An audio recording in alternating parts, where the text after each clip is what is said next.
Right news in details. AP హైకోర్టులో SIT అధికారులు house motion petition దాఖలు చేశారు. లిక్కర్ కేసులో నిందితుల బెయిల్ రద్దు చేయాలని సందర్భంగా పిటిషన్ వేశారు. ఏసీబీ కోర్టు ఇచ్చినటువంటి బెయిల్ రద్దు చేయాలని హౌస్ మోషన్ పిటిషన్లో పేర్కొంది. అయితే విజయవాడ ఏసీబీ కోర్టు బెయిల్ ఇవ్వడంతో ఈ ఉదయం ధనుంజయ రెడ్డి, కృష్ణమోహన్, బాలాజీ గోవిందప్ప విజయవాడ జైలు నుంచి విడుదలయ్యారు.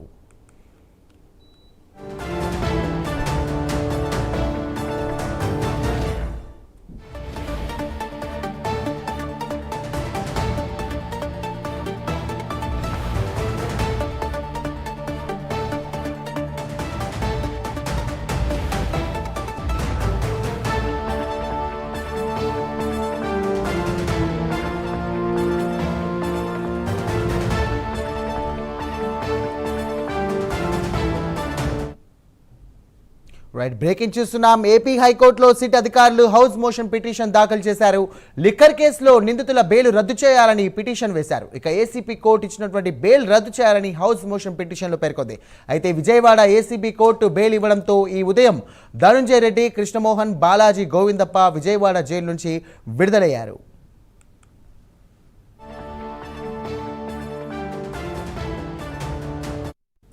రైట్ ఇదే అంశానికి సంబంధించి మరిన్ని డీటెయిల్స్ మా కరెస్పాండెంట్ రాజ్ కుమార్ సిద్ధంగా ఉన్నారు. రాజ్ కుమార్ చెప్పండి, రోజు రోజుకు ఉత్కంఠ రేపుతున్నటువంటి ఈ యొక్క లిక్కర్ స్కామ్కి సంబంధించి కూడా పిటిషన్లో హౌస్ మోషన్ పిటిషన్ వేసినటువంటి స్థితి అధికారులు ఏమంటున్నారు? ప్రస్తుతం విజయవాడ ఏసీబీ కోర్టు కూడా వాడికి బెయిల్ ఇవ్వడంతో మరోసారి ఉత్కంఠ భరితంగా మారింది ఈ యొక్క లిక్కర్ కేసు అని చూడొచ్చు. దీనిపై సంబంధించి అప్డేట్స్ ఏంటి?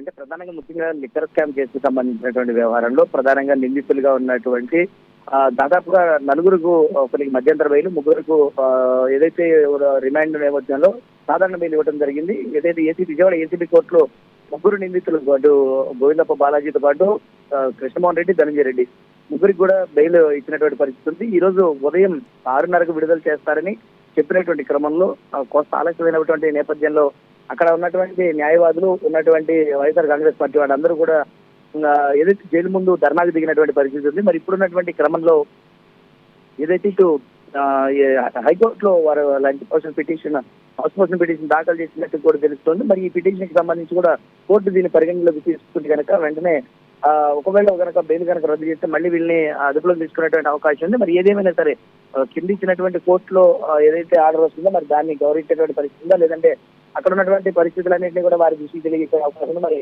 వేచి చూడాల్సిన అవసరం ఉంది. రాజ్ కుమార్.